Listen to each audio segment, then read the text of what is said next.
Halo guys, kembali lagi bersama gue Fadil dari Suka IT. Sebelumnya tuh gue udah pernah nih memberikan preview soal FSR 3 Frame Gen yang pada saat itu sih gue berkesimpulan kalau teknologi tersebut masih ada banyak ketidaksempurnaan, tapi punya potensi yang cukup menarik ke depannya. Dan beberapa bulan kemudian game ketiga pun muncul nih yang mengintegrasikan FSR 3 Frame Gen, yaitu adalah game Avatar Frontiers of Pandora. Dan gue langsung bilang aja kalau implementasi FSR 3 Frame Gen di game ini itu tuh jauh lebih baik dibandingkan game sebelumnya. Nah, sebelum lebih jauh nih membahas tentang Frame Gen di dalam game ini, sekilas gue bahas sedikit tentang gamenya terlebih dahulu. Nah, game ini sendiri sih tipikal game open world yang ada sedikit mekanik RPG-nya. Ya kalau kalian familiar ya mirip-mirip lah sama seri Far Cry, karena game ini tuh punya vibes yang mirip-mirip. Nah, game ini punya minimum requirement yang gua rasa sih cukup tinggi ya, karena sekelas RX 6700 XT dan RTX 3060 Ti aja tuh perlu aktifin FSR quality supaya bisa dapetin 60 FPS di 1080p. Tapi sumpah guys, game ini tuh punya grafis yang cakep banget dan dunianya tuh kerasa hidup. Ya kalau kalian ekspektasinya tuh kalau udah pernah nonton filmnya dan berharap nih gamenya tuh punya kualitas visual yang sama, ya gamenya sih masih tetap kerasa visual game.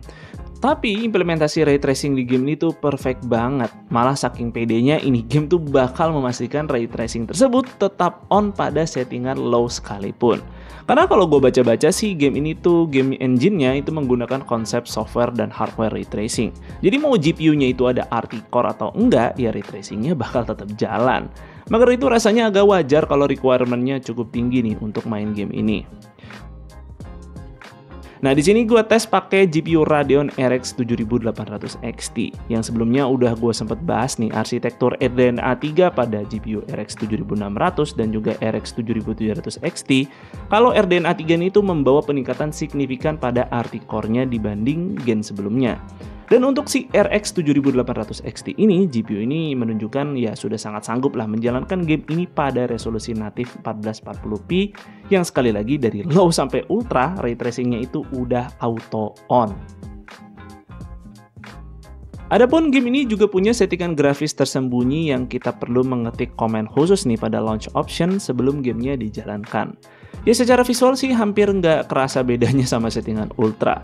Tapi ada beberapa skenario yang mana settingan grafis ini tuh bisa sangat demanding sampai-sampai si 7800 XT aja tuh cuma dapat 20-an FPS. Oke, kemudian kita akan bahas nih fitur si frame generation-nya.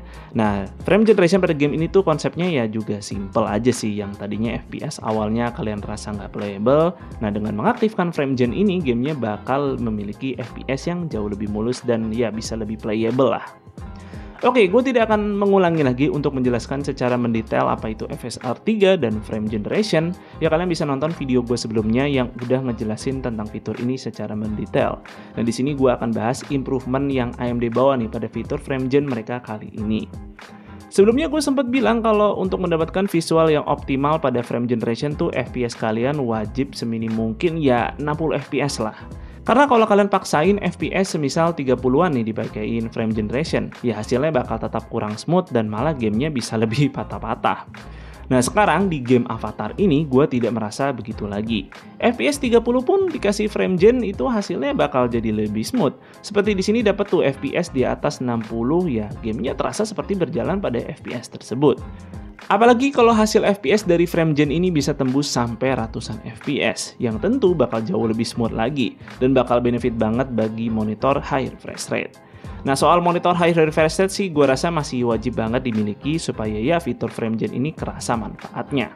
Ya karena kan kalau monitornya cuma 60Hz cuma bisa nampilin FPS sampai 60 aja. Jadi ya kayak mubazir aja kalau frame gen-nya tuh dapat sampai ratusan ya atau 80-90 juga nggak akan kerasa di monitor 60Hz.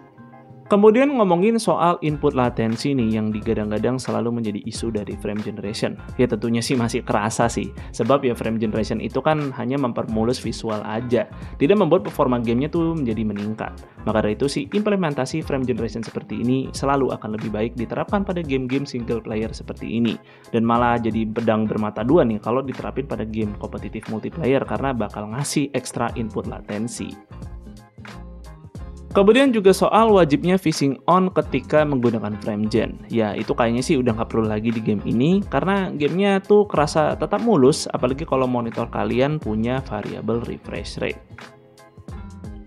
Hanya saja tentu implementasi frame generation kali ini masih tidak luput juga dari kekurangan. Yang paling gua noticeable sih yaitu adanya artifak nih pada UI game ini. Dan kalau kalian lagi buka MSI Afterburner, FrameGen itu nggak akan bisa jalan dan bakal keluar pop-up window seperti ini.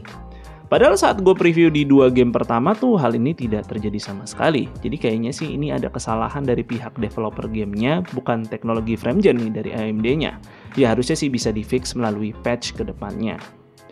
By the way, buat yang nanya FSR 3 FrameGen ini bisa jalan nggak sih di hardware kubu sebelah? Ya well, tenang aja, di video gue sebelumnya tuh udah gue sempat tes fitur ini di RTX 3060 12GB dan bisa jalan kok dengan baik sama seperti GPU Radeon. Ya lebih jelasnya sih kalian bisa tonton aja video gue sebelumnya karena gue udah bahas sedetail mungkin pada video tersebut.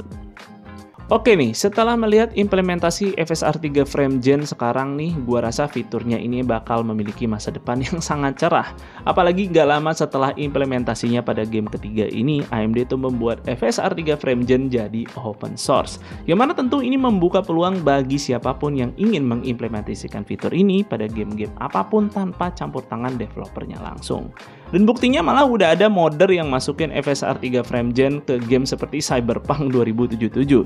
Dan sepertinya sih bakal ada game lain juga yang bisa disuntikan FSR 3 FrameGen ini ke depannya. Dan mungkin segitu dulu nih untuk videonya kali ini. Semoga video ini bermanfaat buat kalian. Jika kalian berkenan, like dan share video ini, dan jangan lupa subscribe channel Sukaiti jika kalian nggak mau ketinggalan kontennya. Dan jangan lupa juga follow Sukaiti di Instagram dengan nama @suka_it. Gue Fadil dari Sukaiti pamit undur diri. See you on the next video.